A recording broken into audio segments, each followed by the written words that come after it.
Çarı aşır. Garry Firdar romanı. Keka gıydı Tylla.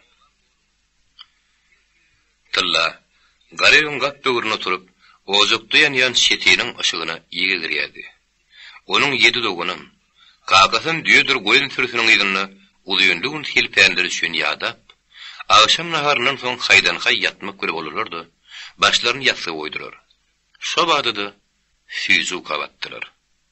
Entek ýaňy ýasy töwre bolsady, çöleň bir kidizik soganly obasy eýýäm ýatypdy.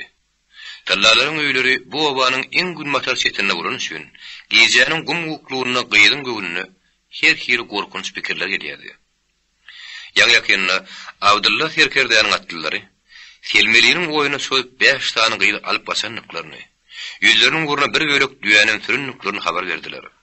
Tallanyň kakasy Sadyk aga özüniň ýetişen 4 tany ogly bilen atlanyp kowa goşulyp gitdi.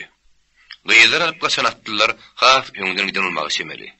Düýeler türüp bayan atlylar ýerden kowaýynyň ýetip gelýänini görüp, düýeden nebidar gaçyp daga siňipdirler.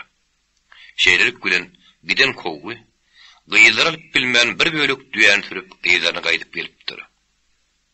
O giden gyýylaryň bäşdinem Tylla gowtanaýady. Geçen ýazlygdy, olar bile otdy. Meret çöpünden gören Tyllalar ýap-ýanaş oturupdylar.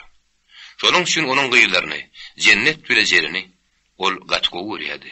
Tylla olar bilen goda kökererdi, goýun tagardy, bil oýnardy. Dogrusyny aýdanyny, cennet bilen jeren Tyllanyň umut görüşýän ýakyn zorulardy. Olaryň beýle ýaman güne düşenini eşitip, Tylla bir näçe gün aglady.